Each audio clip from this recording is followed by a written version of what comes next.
it's almost easy to do the early years engagement, isn't it? That's the easy end of the market. That doesn't cost money, really. It costs you a few hours of time, or it costs you a staff member for a day, or some slides, or a work experience placement. It's easy, and everyone loves the photos that come out of it. Young people on a construction site.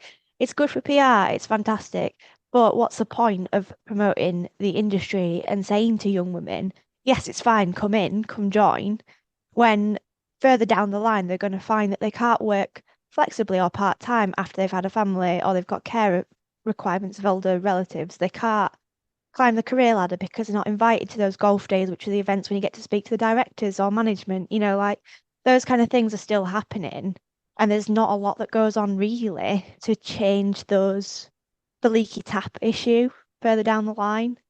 Um, but I hear what you're saying about being burnt out because I've only really been like publicly involved, I'd say, for the last 18 months. And even I've got to the point sometimes where I'm like, oh, why do I do? Why do I bother? You know, you hit a brick wall time and time again. But if everyone gave up, then nothing would ever get done. Welcome to the Surveyor Hub podcast, the podcast for surveyors who just love what they do. I'm Marion Ellis, and in today's podcast, I catch up with the surveying sensation that is Sinead Clarkson, a QS for a plastering firm in West Yorkshire.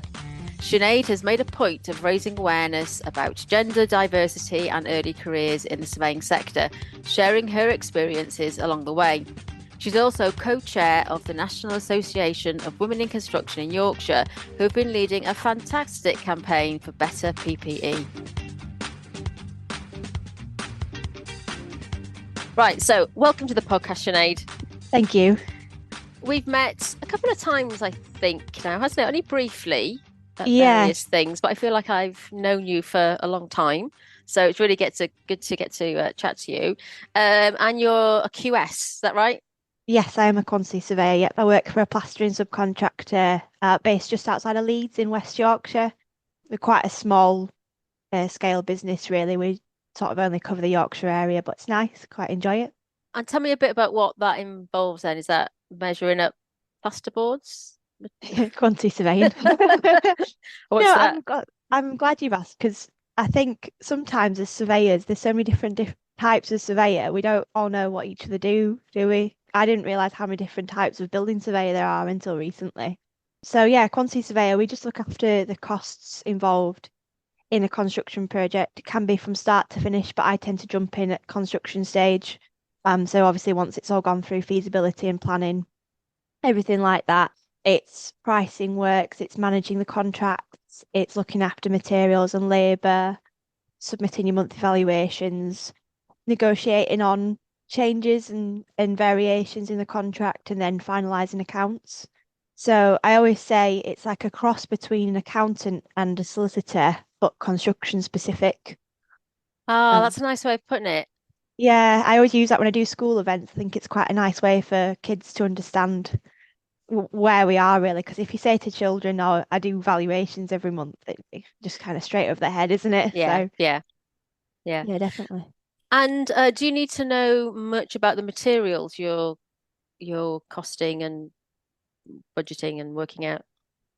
I will hold my hands up and say I can't plaster. I've never, well, I've tried a few times and these arms are not cut out for troweling up or anything. I have quite a good understanding of the systems that we use, the plaster systems. Obviously, we have no design responsibility as a subcontractor, but we do flag things if they're not compatible with building regs. So I think at my end of the profession, people generally do have really good understanding of the products that they're specifying or pricing. Whereas I think at the other end of the QS spectrum, shall we say, they're less practical, they're not on site as often, they're not really involved in the really nitty-gritty. I call it the coalface of the QS industry, really. But I enjoy that part of it anyway, and I like dabbling in a bit of DIY at home so that I can understand better anyway how it all works. And then I think having that understanding really helps you understand your pricing better and understand problems when they occur. And are them, I mean, when I think of QSs, obviously I'm coming from the resi side, and and Mm. getting to know more about surveyors and what they do. But when I think of the QS, I think of bigger projects, lots Yeah. of spreadsheets, budgeting, all of those things, sometimes site visits. But are there many surveyors like you working for very small businesses like this? And do you have a network of them, or how does that work? Yeah, I mean, pretty much all subcontractors at our level will have at least a QS somewhere in the business, or some sort of pricing member of staff. I mean, while we are small, we're working on large scale residential new build projects. So we're talking sort of in the realms of hundreds of houses. So it's small but not tiny. We're not going in people's homes and doing a bit of a fireplace replaster or anything. It's nothing like that. And I've got to know a few different QSs from university. From when I was at uni, I was in the same class as a very good friend now who's a joinery QS. So he works for a joinery subcontractor. It's it's a difficult place to be because it's not like you're in big meetings with them all the time. You tend to meet with the main contractors QS and that's it. Or the site team, the main contractors QS. You don't really tend to go into a meeting with all the different sub QSs, and it can be a bit of a lonely sort of place really in the industry. Yeah, that's what I was just thinking, because there's a lot of surveyors that I meet who are the only surveyor in their business or their organisation or local authority or whatever. Yeah. And it means you do have to put yourself out there a bit more to go and find more people like you, because all of us need that bit of support. And if we see something, what do we do? Or, how to deal with a challenging situation. And you just talk about new builds, thinking, oh, the whole sort of quality of new builds snagging and all of those things, and and I often excuse me, I often talk to people about, you've got to be technically trained to do the job, but you've got Mhm. to do the job in context. Yeah. And so you've got to know what your client's doing, what will happen before, after, all the sort of periphery bits so that you can, get a full sort of rounded 360 view, whatever you want to call it, of the job. And that really helps you with your own confidence. How did you get into this kind of work though? By accident, completely by accident. So my career path is very wobbly. I did my A levels, I did biology, chemistry, physics, maths, and further maths. And school, I didn't know what I wanted to do, and they advised me that maybe medicine might be a really good idea.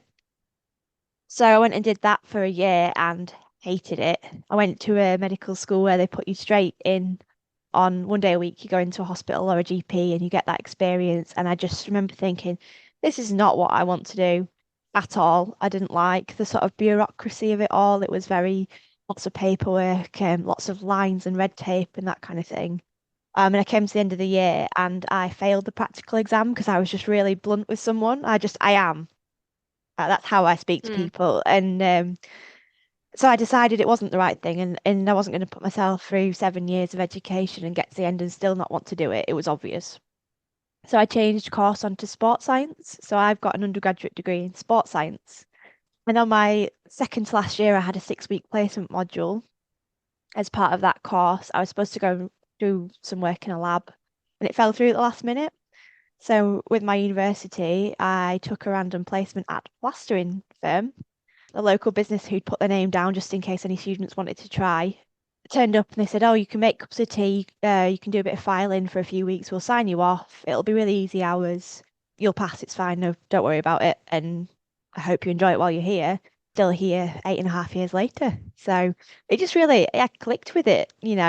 I was doing the paperwork and they said, "Oh, do you want to try a bit of takeoff? Do you want to look at the software? Do you want to go out on a site?" And thought, why not while I'm here? And I loved it. So a happy accident is what I always say, but thank goodness I did. Yeah, but crikey, lots of actually probably transferable skills that you've Yeah. that you've learned. And one of the things I find with surveyors of all, I say particularly residential, but of all kinds, is you do need that level of maturity or that level of life experience. Sort of knowing your own strengths, weaknesses, resilience, the what makes you tick, so that you can deal with people. And if you know that your way is blunt, well, let's put that to good use, Sinead. you know. Construction. Off you go.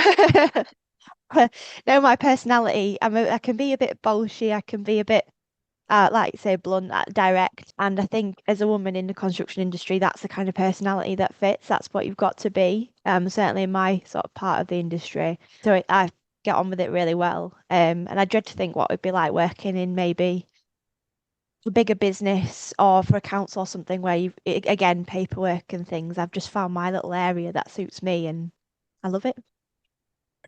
So did your time studying, doing your degree, and then how did you then get qualified? Because are you right, you did an apprenticeship route?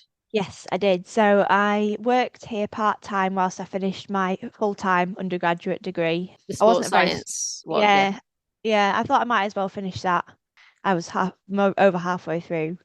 And then because I'd secured a job and was moving into an area that was completely different, I was able to move on to an apprenticeship. So usually you're not really supposed to get funding for doing multiple undergraduate degrees. So I thought I'd have to maybe go down the master's route, which didn't exist as an apprenticeship at the time. But luckily, because it was a complete change of direction and I was in employment, they agreed that I could proceed through the apprenticeship. So I spent 5 years, started at Leeds College of Building, so building college with all the 16-year-olds, for 3 years, doing a HNC, HND, and NVQ level 5, which is called the higher apprenticeship. And then I did a 2-year degree top up, which finished with my APC in November last year. So I've only really been qualified a year now. Now, that kind of route would really put a lot of people off. Yeah, on the other Yeah, hand, yeah. it's a way to actually get qualified while you're working. Yeah, so I know for a lot of people, the whole university experience thing, they want to go out, they want to get that independence, they want to go out drinking, partying, societies. But for me, being in employment meant that I was earning a wage straight away, even though I was studying. So that meant that I could go out and spend money on things that I wanted to, whether that was doing activities, going out with, meals, drinks. We bought a house 2 years into my apprenticeship. I got married just at the end of my apprenticeship. I had enough money to do those things, and I wasn't getting into debt. Student loan wasn't needed for it. So I thought the benefits of that outweighed any sort of Hmm. 2 years of partying that you might get at uni as a full-time undergrad. Hmm. So what happens with an apprenticeship? But then it's a specified QS program, modules and things you need to do. Do you have to get assessors, counselors, that kind of thing? How does that work? So yeah, so the HNC HND part of it was more general, sort of construction in the built environment was what the title of it was. And that sort of equates to the first year and a bit of university for a full-time undergraduate student. And then the rest of the studying was all quantity surveying specific. So I came out with an undergraduate degree in quantity surveying. And then because when you're an apprentice, you have to have what they call an endpoint assessment before you step off the apprenticeship. So it's an assessment of your professional and practical skills rather than your academic assessment. So it's like a secondary assessment on top of your degree or your HNC or whatever you've been doing, is that you have to do some form of practical assessment. And for quantity surveying degree apprenticeship, that's the RICS APC.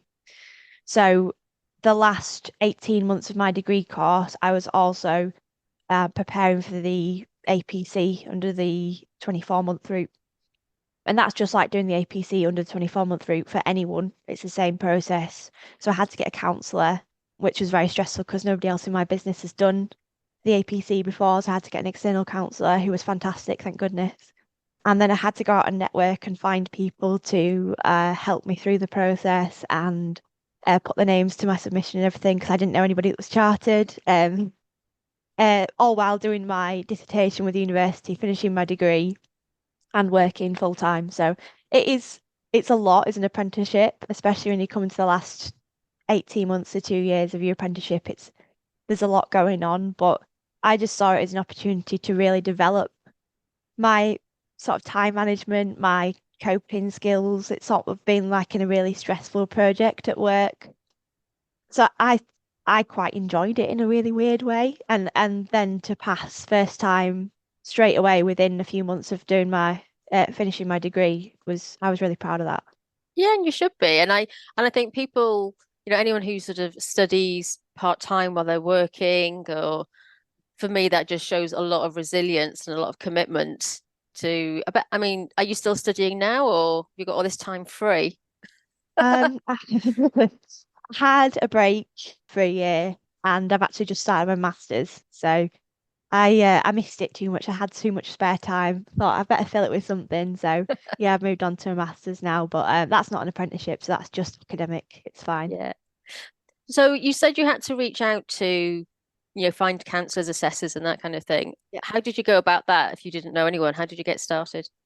Well, I went to my university first, who were absolutely no help whatsoever, really, politely put it. They when they sign you up to these courses, they say, "Don't worry, we'll support you through it. We'll make sure you've got everything you need. If you've got any troubles, come along, let us know. We'll do our best to help you." And I sent an email and said, "I'm really struggling because I don't know anybody that's chartered. I don't know where to go to find someone who'd be willing to be a counsellor. Can you point me in the right direction? Do you know of any information or how I would go about it?" And they just turned around and said, "No, that's yours and your employer's responsibility as part of the apprenticeship. If you can't do it, you have to come off the course, essentially." So when I was in my very first year of my HNC, I actually sat on the Matrix Leads committee as a student member for a year. And I reached out to one of the people who I knew had been on that committee and who'd been quite helpful then. And I just said, "Help, please help." And she said, "Best thing you can do, LinkedIn post, put it out there. I'll share it. I'll get some colleagues to share it." I'm not in QS, and I think she was a building surveyor actually, but I know some colleagues that are, and it just sort of went round LinkedIn. You feel like you're begging, really, don't you, in those Mm. situations? You do feel really that I don't like to go out asking for help, really. I'm quite an independent person, so it's quite a hard thing to do. But I'm glad I did because the people that I've met through having to go and do that have been fantastic. And I would like to say that now I could sort of rely on them throughout my career. They're really good contacts. Had you been on LinkedIn much before, or? I was on there because I had to be on there for one of my undergraduate degree modules at my first degree. I think that was year one or something. So you can imagine how out of date it was. So I had to go through, I had to start liking people's posts a little bit, connecting with people. I think I watched a YouTube video on like how to make your LinkedIn profile really good and read some articles and things because it's not really something they teach you at school or at college and university. Those skills aren't really covered, I don't think anyway. I've been fortunate actually in the last few years to mentor a few students, and it's one of the things that I say straight away is get on LinkedIn. I'll share your things, you share my things, you can have my network as sort of a starting point. Yeah. And I think that's something that's really helpful for young people coming into the industry. I think it's really important for all surveyors actually to Mm. be on something like that, because you never know when you might need a job. You never know when things might change, and the way we network and connect now is just so different, to going back to the office, or lots of regional meetings and things like that. It is just really different, and I agree, for students and new people into a sector, just get a really nice basic profile. You can find it on videos on YouTube. It doesn't have to be fancy. I think Lionheart, I'll put a link in the show notes, but Lionheart have some training in their webinar library, and I've run challenges and things like that before on getting your LinkedIn profile set up. Maybe I'll do one in the new year.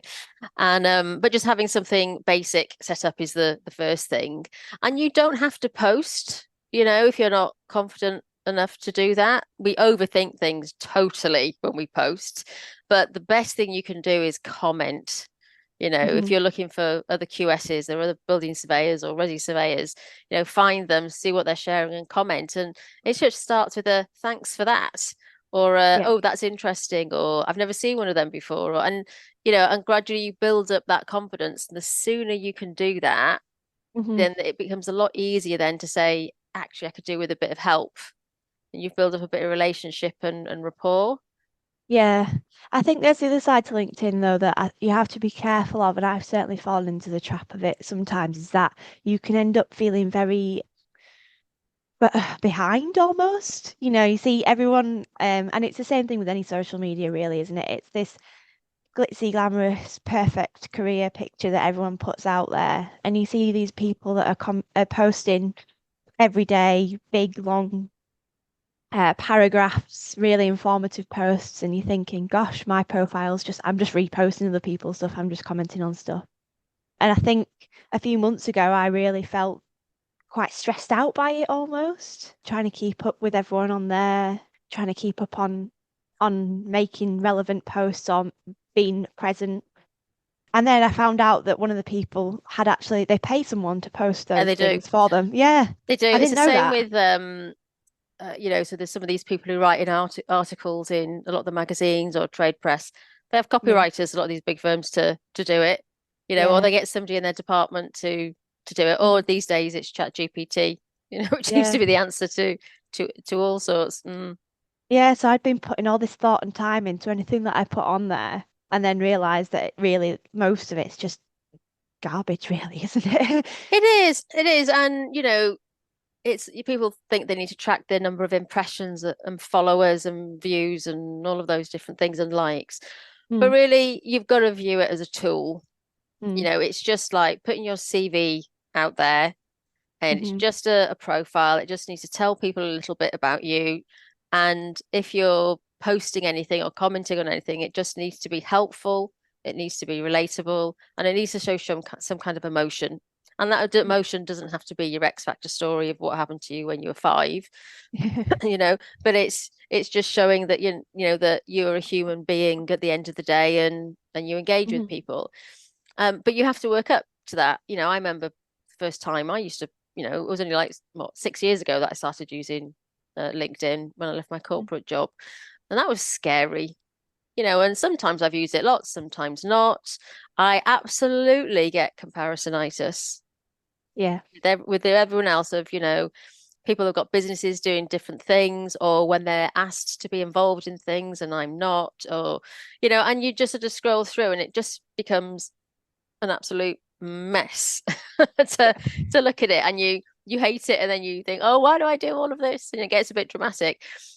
But it's all about perspective. It's a tool, it's putting some boundaries. And if you approach it as I'm using this for business, or I'm using this to find a position or whatever, and it's just using it for what it is, but it is hard to get that perspective. But you do a lot more on social media, don't you? Yeah, not just LinkedIn, no. Tell us a Um, bit more about that.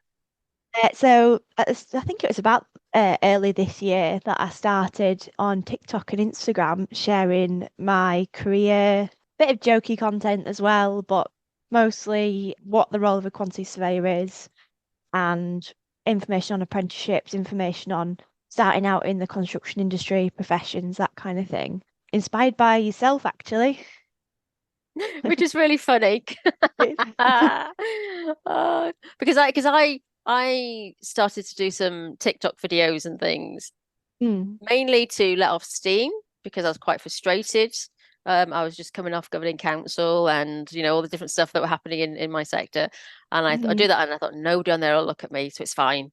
And then I copied a few of the videos over to LinkedIn, and then it went a bit crazy, you Yeah. know.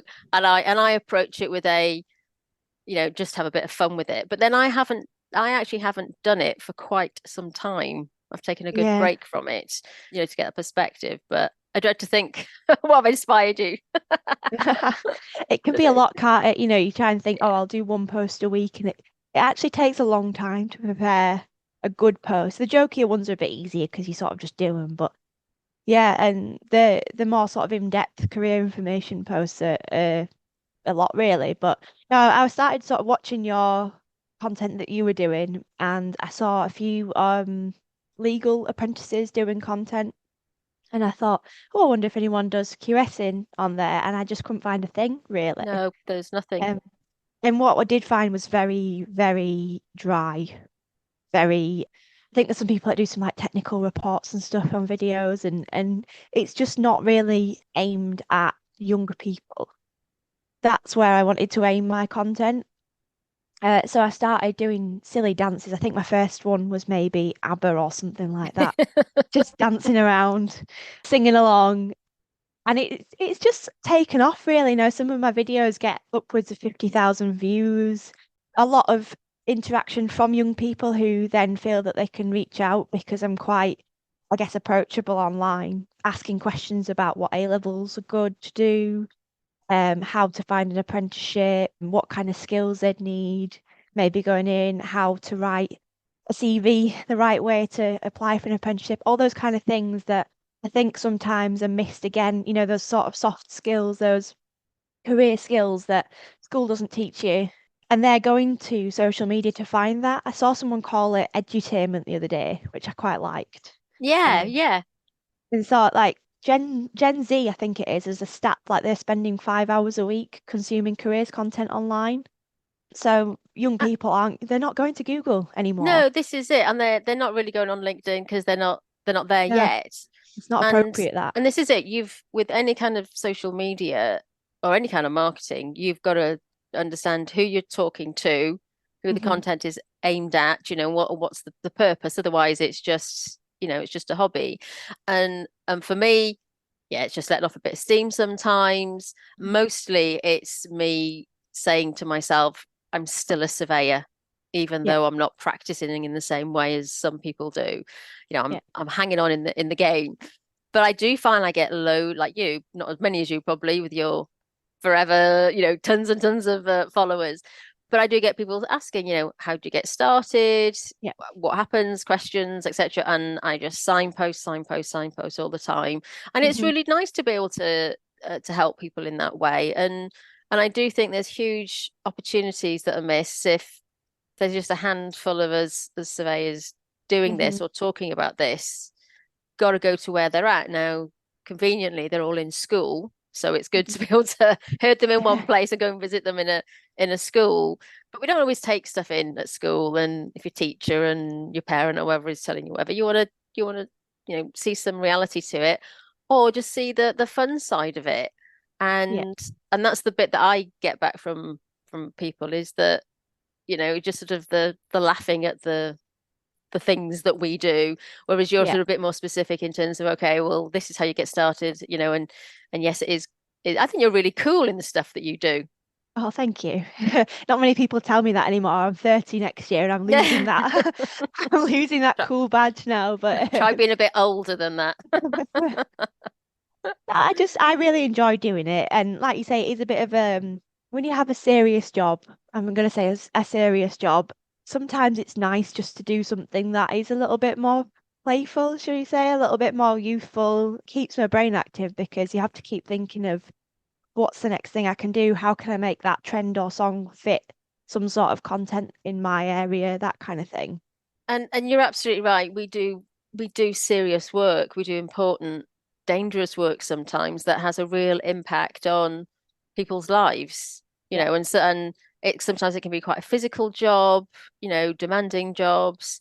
And we've got to see the lighter side of it because there's a reason why we do it, and it's that human side of it. So, and that's why I don't know how I got into doing more of the some of the funny stuff. You just hear some of the voiceovers or you hear a tune Yeah. and you're right, you get to a point of, oh, how can I make that work? Or what I do now is I'll hear something and instantly, Yeah. like I'll be honest Light with you now, bulbs. right? We're sat here recording this on Zoom. On my Yeah. chair, I've got a sparkly jacket because later I'm going to do a Michael Jackson one. Oh, nice. And I've been thinking about this for ages. I'm hoping it's not going to be rubbish.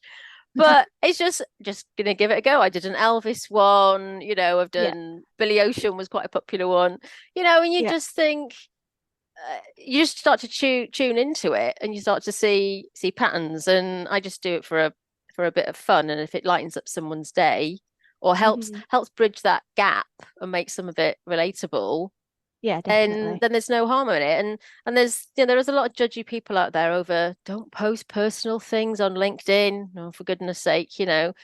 doesn't matter. Really doesn't So I matter. was about to ask you if you found that the people or the professionals have judged you for it a little bit because I've come across that in terms of not my employer loves it. I mean, you can't like there's a massive logo behind my head in most of the videos. Yeah. They can't complain. and they support me doing it, so that's fine. But I have had a few comments from, shall we say, older, more established professionals saying, oh, you need to be careful what you're putting online. It might destroy your professional reputation being visible and sort of jokey visible. At the end of the day, I think those kind of people are the people I would never want to work with anyway. Oh, absolutely. And yeah, so you've got people out there who are just of a different generation. And that's Yeah, not necessarily age either, but just a different generation, a different way of being in the world, and they don't think it's right. yeah. It's a bit like eating your dinner with your elbows on the table, Mhm. or all sitting down around the dinner table. We just that things are different now. But I always come back to, has this post or this content helped somebody? Has it Mhm. helped me, to share something? Or, I mean, for me, I find I speak out on different subjects just because I can, because I'm Yeah, a bit independent, and I think some of these things are important, and that does land me in hot water because some people don't like it.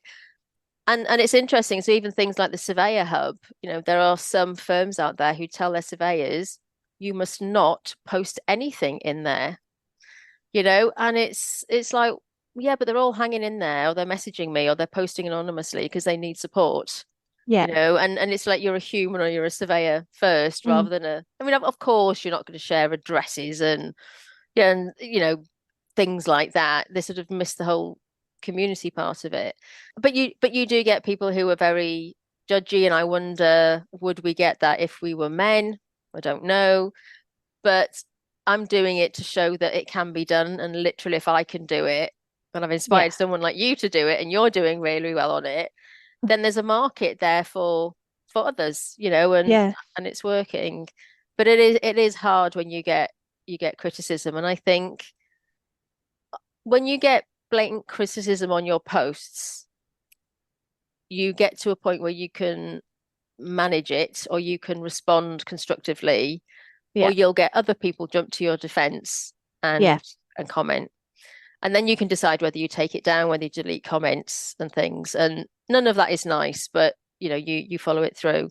What is Hmm. harder is when you hear of other people or other professionals talk about you. Hmm. And I come across that, and that is quite hard, but you've got to be mindful of your people pleasing, just like the likes and follows and things of, well, if you're helping the people that are asking you for what do I do with my A levels, or if I'm helping people who are genuinely stuck and don't know what to do about how to report something to regulation, then it's been worth it, and putting yourself out there. So it's all got to be about what's the purpose of it, Yeah. and managing your own boundaries and your own mental health from it. So, as I say with with TikTok, it wasn't that I had a problem with it. What I did is I took the TikTok off my app, so off my phone. I took WhatsApp and all sorts of things off my phone. Hmm. But that meant I lost all my drafts. So what I Oh used to, no. yeah. So for anyone listening, when you're recording reels on Instagram or videos on TikTok, what you do is you find a tune or something that you like, and you might in the moment create it, but you'll save it for a day when you don't feel like doing anything, and Yeah. post it then. But if Hmm. you take the app off, you lose them, and I lost like over 100 or something like that. Oh And wow. then I just couldn't muster up the enthusiasm to do anymore. And it's been a difficult year for me, family wise, with very sort of different things. And I just didn't feel the enthusiasm to go and do it because I didn't have that bank to rely on. So you've got to Yep. think strategically about it, Uh-huh. about why you do it and how you do it. Yeah. But never let anyone put you off. At the end of the day, we're doing it voluntarily. I'm not paid to do any of it. I don't think you're paid No, to do any not of at it. all. And if you don't feel like you can do it at that point in your life or that point in time or that day, then don't do it. That's what you have to remind yourself, isn't it? But part of me kind of and I don't know if it's something that you'll have experienced, but because I'm in construction on TikTok, I get a lot of mainly men or anonymous commenters being quite sexist. I've had people say, oh, worst thing they ever did, like women on construction sites. I've had really gross comments, to be honest. And part of me really, really likes being really nice to those people. Have you ever done that to people? Yeah, Oh my kill them gosh. with kindness.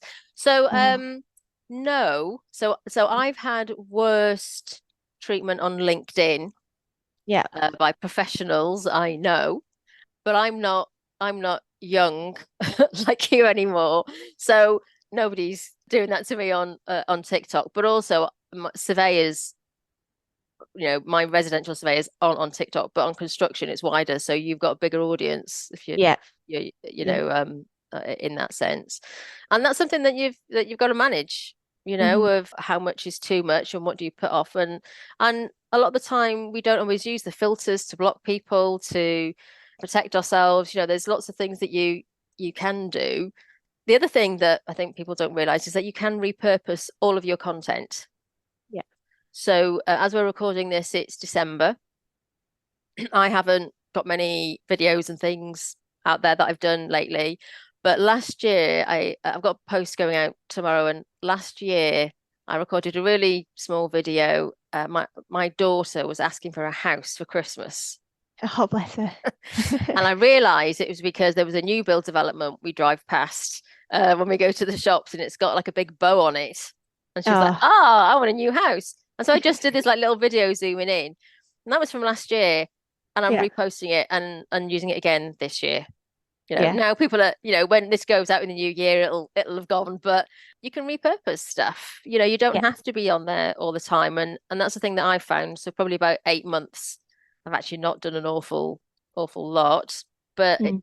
doesn't really look or feel like that, or my audience, my surveyors might not have noticed so much because there's enough of it out there, or I'm just teasing it through. And so we don't have Yeah. to be switched onto social media all the time. We've just got to be smart about it. Yeah. Takes a lot of planning though. It does take a lot of planning that side of things. It does, Making and sure. it does, yeah. And that's why some of the mastermind that I have with small businesses, that's one of the things we look at is, how do you plan your content, what you're going to talk about, what you're going to focus on for that quarter, to give it some focus, because it's really easy to get distracted. Yeah. Like me, before I go and pick the kids up, I'm going to do a Michael Jackson TikTok for some random reason, just to to let off a bit of steam. Can I ask you about, you sort of mentioned construction and some of the Hmm. experiences that you've had.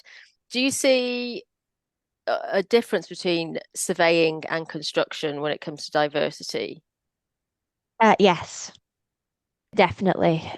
Obviously, you've seen the Women in Surveying report from the Insights RICS. report, yeah, yeah. Yeah, and I think construction, although it's not one of the worst, I think something like mineral surveyor is possibly the worst one. I actually met a female mineral surveying apprentice the other day, and I was like, "Woo, rocking hot."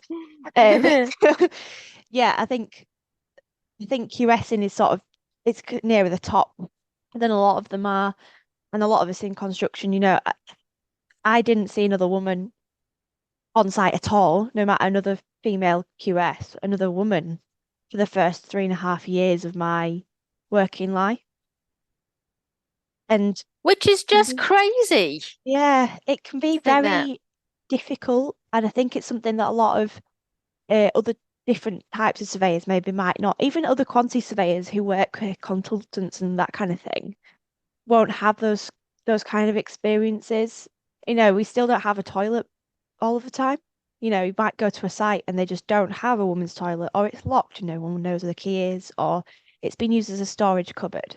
And those are things that in many workplaces, that's just guaranteed now, isn't it? It still can be quite old-fashioned in that respect. Whereas when I've been to RICS events, Matrix events, that kind of thing, it does seem to be a better balance. Not always. I went to a Matrix event in Leeds earlier this year, and there were only three out of maybe 40 people, three women, which was quite sad, really. But the majority of them seem to be a lot better distributed, which is nice to see.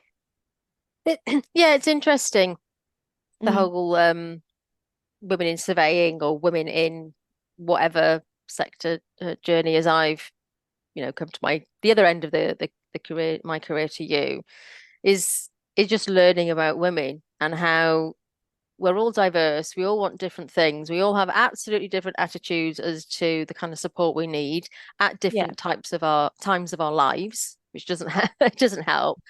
There Yeah. is no one size fits all No. anywhere. And Mm, so the approach, in my view, needs to be approach it diversely, consistently, means mm, that you've got a range of things available for people as and yeah. when they need it. And, I'd like to think within the surveying sector, we're confident and empowered enough to know when we need help and to reach out. And we've got some great male allies and things like that out there. But there's too much fighting, I suppose, over what it should look like, whether it's a panel, whether it's a forum, Yeah. whether it's a women only group or not a women only group, whether it's a this, that, and the other. It Yeah. doesn't really matter if it if there's something that helps somebody at a point of need. Yeah. What is the harm? Yeah. Yeah. And I even had that event that I spoke at last week, which was a regional event for the RICS, and it was titled Women in Surveying or something like that. And there were three speakers, and I started to speak about my experiences working on construction sites in the construction industry and how it's still quite outdated, the whole banter issue that we have, the lads banter, which is not comfortable even for many men, let alone women in those environments. And I got heckled by some younger women from the back who said, well, we don't want to be made out to be different. We don't want to go on a construction site and people to think, oh, we can't swear or they can't give us banter. We want to be included in that. And that's just one example of where different people want different things. Because, I'm one of those, I don't mind going on and having a bit of a joke, but I also don't want someone to joke about my tits, like as, Yeah, as yeah. bluntly as that. There we go, there's me being blunt. I No, don't want that. but it's Yeah, true. But it's yeah, true. And I think the other thing that we have to recognize, and I think we have to recognize it as women before men can help us and we get into allyship and all of that, is yeah, that there needs to be an element of respect yeah, because the women that went before us broke patterns, yeah, changed things, made a difference. yeah, And we can't forget that because it can so easily slip back because it's not a proper learned habit. It's not, it's not a paradigm shift and all of those things. And yeah, so we've got to have a bit of respect that and find a way of talking. And it's like I've got a couple of friends and when we, if they sort of talk about maternity leave, for example, yeah. one of them will always say, oh, 2 weeks after having a baby, I was back on site lifting manhole covers and this, that, and the other. Hmm. And part of me thinks, oof, that's harsh. I Yeah, couldn't walk. I was waddling, couldn't walk after that, after 6 weeks, 2 weeks back at work. But then on the other hand, it's, well, she didn't have any choice. For a yeah, lot of women back then, when they had their kids, they weren't supported unless you had a partner or a husband that would support you. A lot of women had to leave their jobs when they got married or had children, and that's in our lifetime. And we can, yeah, women are still remember all of this. But on the one hand, it's well, let's have a bit of respect and grateful for the women that changed it. Now that we do have, some form of better maternity leave and pay because they never used to be. But on the other hand, there's sometimes a bit of resentment of, well, I did it back 2 weeks going back to work. Why can't you? And so yeah, there's got to be a bit of that respect, a bit of that understanding and appreciation. And wouldn't it be great to go on site and not worry about someone talking about your body parts or being able to use, a toilet, or wouldn't that just yeah, be great, yeah. small things. It's something I'm quite conscious of because I have been asked a few times now to speak at events, and I'm always a little bit self-conscious of speaking as a woman in surveying or woman in construction, knowing that there are women who've done it for a lot longer than me, who've had a lot worse experiences than me because of the way that the laws have changed since they were in the workplace and I've come into the workplace, that kind of thing. And sometimes I think sort of pushing, I've done a little bit of research work, I'm still doing a little bit of research work, and sometimes you can feel a bit of a fraud almost as a young, less experienced, shall we say, less experienced woman in the industry, because you think, oh, there's other people that really ought to be speaking on this and not me. But then diversity is a good thing, and I think having some of the more experienced older voice and some younger voice is a good balance. And I've really enjoyed most the events where the the people with many, many years of experience have been able to compare their experience with me, and we can sort of work together and discuss together rather than it being, oh, well, I put up with it, so you have to. You know, why do we want to block progress? Other women. I know it's the worst, isn't it? Yeah, You know, yeah, one of the things that I hear what you're saying. On the one hand, part of me thinks I remember you said to me, or you in a message on a group or something that we were on, and we were talking about role models and hearing women stand up and share their career journeys. yeah. And I'm at a point in my career, and you said that was a good thing. I'd learned from that. And I remember thinking, or I might have even said, I can't remember, I cannot be asked with that anymore. There's for me, 20 odd years older than you, whatever, there's so many women standing up sharing their journey. And it's like, do you know how often I've heard that all my career? Here's my Yeah, career journey. I've never had a problem with men, all of those things. And so on the one hand, I don't want to hear it. On the other hand, you've inspired me and I've learned from you that, yeah, but it's not about me now. no. There are other women who need to, it's thinking Hmm. about the future generations and Yeah, what we can share from that. What I find quite disappointing is, I suppose, the more mature women who don't want to get involved or have actually got involved and got really disheartened. So for example, there was a big campaign I remember a number of years ago with our ICS called Raising the Ratio, hmm. and nobody knows what happened to it, why it stopped. It sounded like a good idea, and every few years it seems we start to reinvent the wheel on diversity, on women, and you just think, well, if we continue the momentum, we might get somewhere rather than this stop and start. But I see so many women who just get really disheartened, and that's a lesson, I think, for younger women and younger surveyors coming through. But also, I have to catch myself because sometimes I get so fed up with the way that, women are not represented, they're not thought of. And this isn't just, about getting more women into the industry or into the profession. This is having women in positions where they can make a difference to our standards, to our regulations, to the way that Yeah, we work. It's the more significant impact. It's almost like the next layer, if you like, from what people say to you on construction sites. I think we're sort of ahead in some ways, yeah. but we've got to keep on pushing that forward. But I get so burnt out by it, and I think to myself, well, I'm now, oh God, when did I? So nearly next year, 20 years, I'll have been a surveyor.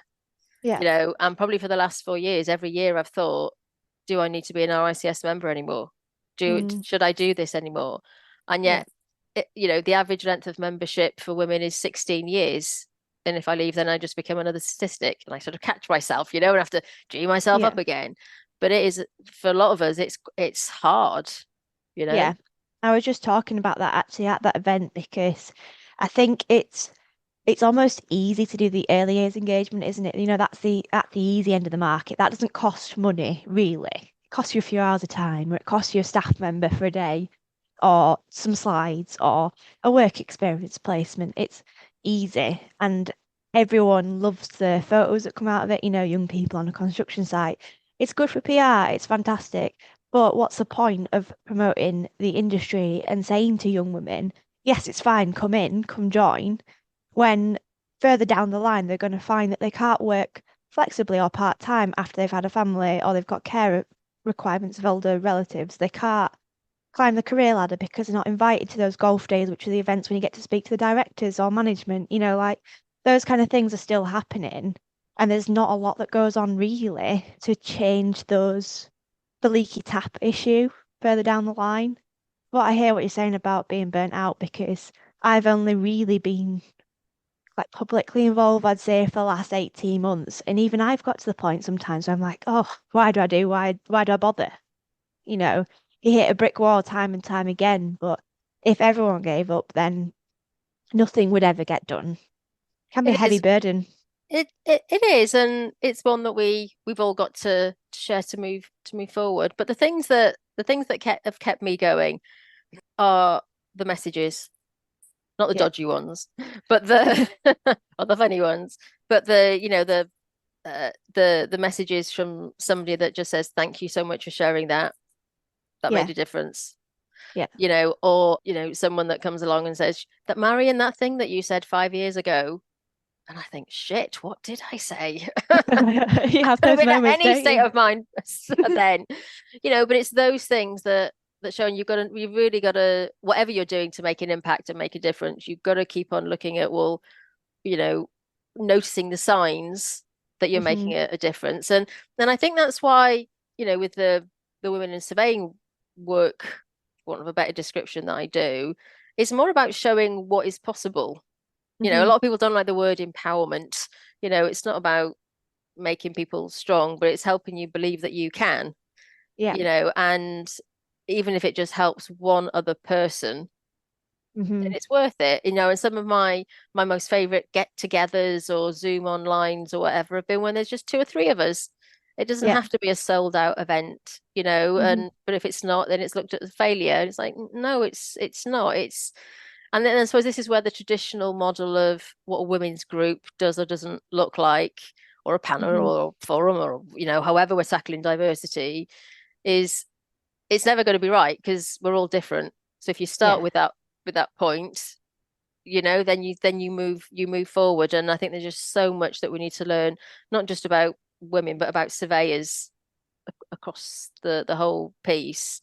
That it's almost sort of arrogant, I think, to assume, well, we've got a plan and this is what we'll do. Well, actually, the plan should be, we're working on it.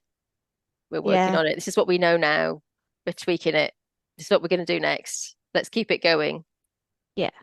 And even as an individual, what you need from a group or from a program changes on a day-to-day basis. Some days I need to speak to someone who's older, who's been there, who can say, well, in my opinion, the best steps would be this, or I wouldn't go down that route. I've maybe looked, what's the benefit for you, and set it out in a professional way. And sometimes I need someone who's more of a friend just to whinge to.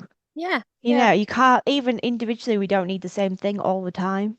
If you look at your career span, earlier career people need a lot of different support to when you get to the family age, when you get to the caring for elderly parents age, when you get to the, well, I'm finishing career, what happens age, that it is continuously changing and you can't set in stone what people need every day just by creating some sort of fancy policy and trying to carry on with it, which I think is But where a I lot of people fall suppose down. policies, rules, guidance, they create some certainty and a sense of direction for people. And something to hold people to account on as well. That's the main benefit of those kind of things is that you can turn around and go, well, here it says this and you didn't do it. And that's why I like the research. You're providing a piece of data that shows something is happening that can't be disputed unless they do another piece of research that finds more data, which is good because then you're doing more work in that area. And those kind of things, I think they're the things that make the big items of change, but it doesn't always have to be big change, does it? Sometimes it's just one person level change, and I think that's been some of the most satisfying work that I've done, is where I've seen one person's reached out or asked a question, and I've really seen my contribution help them in some way, and that gives me huge satisfaction, probably more satisfaction than I get from actually doing work and So I totally things. get it. Totally, Yeah, totally get it. It just it just makes you come alive. You yeah, just know why what definitely. and I think that's why I do surveying, or my version. Yeah. Was it like Taylor Swift's version of songs? This is Marion's version of surveying. Can I ask you about NAWIC? Because I've been Yeah. really impressed by what you and the girls and ladies have done there with your group. Tell us a bit about hmm that.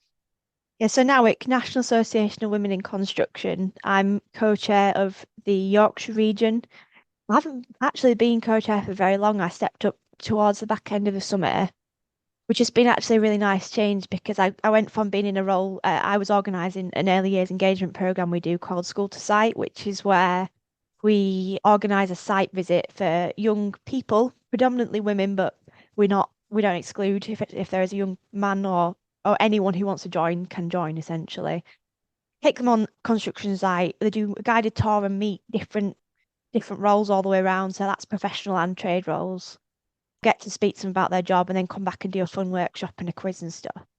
So I went from organising those events to being more of a background role, which has been really nice because sometimes, and I'm sure you feel the same, your face is everywhere, isn't it? You're always out there. And sometimes it's nice to have a bit more of a back seat and be able to push other people forwards to do those things. But other than the school to site program, we also have a network of women working in construction in our area. We've done networking events, formal, sort of more formal ones, and then informal ones. We do mentoring. We're getting involved with a few of the local universities now, and Leeds College Building, which is nice. And then we also have a sort of a campaign side. So at the moment, you've probably seen a lot of posts around the PPE, Yeah. properly fitting PPE for women, which is Mm. still a huge issue, would you believe, in this It, day and it age? it is, and it's interesting. Just going back to what we were, what we were talking about before. So when I did the Women in Surveying Summit 6 years ago, one of the things that came out of that, we started using this hashtag PPE that fits. Yeah, Because one of the ladies talked about how she was using gaffer tape to tape up her trouser legs, when she was going up and down towers and whatnot. And that was like 6 years ago. yeah, On the one hand, it's like, well, we have been talking about this. You're not doing anything you love. But then yeah, equally, it's like, no, you've got the enthusiasm and the momentum and let's go for it. But at what point within that 6 years did we lose, do you see what I mean? Sort of lose that yeah, momentum. And it's like, we've all got to get on board and to really push and because it's not acceptable. And PPE that doesn't fit is not a female only issue. It's an no. everybody issue. We get that a lot. We get a lot of men saying, well, I don't have PP that fits Well, me bloody go and properly. sort it out then. Go and get some. It's a safety risk, if you're Yeah. working on a construction site and your high vis is too big and it gets trapped on a piece of scaffold or in some machinery, you could be dead. That's the severity of that issue. And it's not a gender specific thing at all. And I think that's where Katie Robinson, who's our campaign lead on that, she's done a really nice job of, and it's not just construction industry as well, it's every industry. So she's really made it quite a broad. I mean, I don't know how she has the time to do it. It's very impressive, all the work that she's put in and the different frameworks that she's getting involved with. But she seems to really, really getting some changes now in policy. So there's different sort of like quality schemes in the construction industry where you can sign up and you meet certain requirements and that puts you forward for various clients, or you have a little badge that you can say I'm accredited to whatever. And they've all started now to change their provision to say no, it's now a requirement that you have to prove that you're providing properly fitting PPE for everyone. So I'm so proud of where Katie's gone with it, really. I Yeah, mean, I it's don't it's think, been honestly, it's been from a distance looking at it, yeah, it's been yeah, great. And I think that just goes to show how you can have an idea, you can be passionate about something, but you've got to have the campaign, the strategy, the plan. But yeah, also, none of it happens without teamwork, no, and some of us are good at teams and some of us are not. And sometimes it's a lot easier to do things locally than nationally. yeah, But we just need to start coming together yeah, to just talk about it, and just to move things forward. And I think that's the roles that membership bodies and regulatory bodies and all the different organizations out there, have an opportunity to pull all that together yeah. It can or be. support. It can be difficult. Well, NAWIC's a funny one because at the moment, on a national level, they don't have a chair. So the national sort of organisational side of things isn't really there at the moment. So you'll find the regions are doing different things. So London region, for example, are doing very different events to what Yorkshire are doing. Up here in the north, actually, I think Yorkshire and North East and a bit northwest, those three regions seem to be sharing some different ideas now, which is nice that we're getting some consistency from there upwards. It's sort of starting to collaborate on things, but it takes a national chair and a national committee to pull those campaigns and initiatives together to spread across on a national basis, and we just don't have that at the moment. But saying that, there's been a lot of organisations very interested in the research that Katie's done and the work she's doing. who are a lot larger than us. So with their support, it's been fantastic. And that's the kind of people that have to get involved to really create any change. You don't get change from one person, you get change from huge organizations putting their name behind it, and I'm very grateful for their help. And there's no reason why more people can't get involved, and Hmm. just because an organization doesn't have a chair doesn't mean that things can't happen on the ground. And it comes back to that advocating for ourselves, for I want to say self-regulation. That's not not quite the word, but but taking responsible for ourselves. Yeah, That we feel we can do something, yeah. even if it's a small amount. But look at what you've all been able to achieve as a small group together, Hmm. and other people can do the same. Yeah, definitely. And I think for me, certainly, when I see Katie's campaign taking off like that, it gives me a little bit more drive to do my things, the things that you've got in the back of your head where you think, oh, I can't really bother to do it. And you see someone really creating tidal wave really in the industry, as she is at the moment. It really pushes you then to put yourself out of your comfort zone to do the podcasts. Podcasts for me, oh, I feel terrified before I start. I sit here and I'm shaking. Silly, really, isn't it? Because it's just like this has been fine today, and I wasn't really that nervous about yours. But the one that I did a few months ago, I was very nervous of doing it, and you just have to think about the work that other people are doing, or that's how I motivate myself anyway. I think, well, if they're doing all of that, I can do a silly little podcast or a silly little webinar or a speaking event, that But kind of but that thing. but that's the thing, isn't it? It's about that Yeah. motivation, and you can listen to all the rocky tunes before you start something to get that motivation up. But Yeah. the thing that's going to give you the stamina or to make it worth it is just to know the reason why. Yeah, And definitely. if you can put yourself in a position, and lots of people would have learned a lot from this podcast and learned what you're all about. And we'll put links in the show notes to all these different things. So it's worth it because that means it reaches other people, no matter how uncomfortable you might feel. And Yeah. let's face it, I'm the one, we're editing this. I'm the one who's just forgotten questions and we do a bit of fancy editing at the end, and but you put yourself through it because you can, Yeah. and the more you do it, the easier it gets. But then it's also knowing when to stop, when Yeah. to take a break from the TikToks or whatever, to realign with what's important and where you're spending your time, your energy, and your money, because that'll help you work out what's important for you. Yeah. And I'll hold my hands up and say that's one of my worst skills, really, is knowing when to stop. I would put myself forwards for more hours than I actually have in a week if I could. And it's been a massive learning curve for me the last year or so, working out that actually you can't do everything. There is a limit on your time, and there really is a limit on your well-being, I guess. I think it's quite easy It to. is. There is another way of looking at it, rather than you can't do everything. You Hmm. could do everything, Yeah. but is it at what cost? But it's looking at, well, what's the priority? Or, out of these 10 things that you could do, what 5 would make the most impact? And I Hmm. suppose that's where the strategy and priorities come from. Yeah. But I suppose the other thing is that never underestimate the power of that little message to somebody, that Hmm. that thank you, the ripple effect. If there's one thing that I've learned from my whole women in surveying experience over the last 5 or 6 years, has been just knowing that there's a people out there who can help you or support you is Hmm. massively helpful for people, Yeah, even if they never definitely. come to you. So they can be Uh-huh. inspired, or learn from you without you Hmm. having to, be fully out there as a martyr, doing everything. And I think once you get that perspective on that, and then marry that with what's important, Yeah. Yeah. it does become It's a lot it's easier. sort of like the Surveyor Hub group on Facebook and the Women in Surveying group on Facebook. It's nice just to see people are there. That's one of the biggest things. And to know, and something that I've had to learn to do, to know when you've got an opportunity that doesn't fit with you. And rather than just say, yes, I'll do my best, even though I don't want to do it and I'm not going to get the benefit from it, to bounce it back to those other people then, because for the other people, it might be a really great opportunity.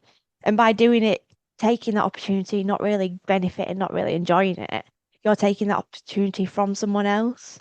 So I think that's one of the biggest and learning curves, one of the biggest things that I've sort of developed myself this year has been that just think about really, do you want to do it? Do you have, if you don't have to do it and you don't want to do it, then there'll be somebody else out there that will, and don't feel that it's just your responsibility to say yes to things because you fit the mold that they're looking for. Um, and I think, like I say, when you're a younger woman in surveying who's gone for an apprenticeship, there are not that many of us around yet because there's not been going for very long. So there's so many things that you could get involved in because people are like, oh, we'd love to hear from that. We'd love for you to come into our business and speak about that. You've got a full-time job.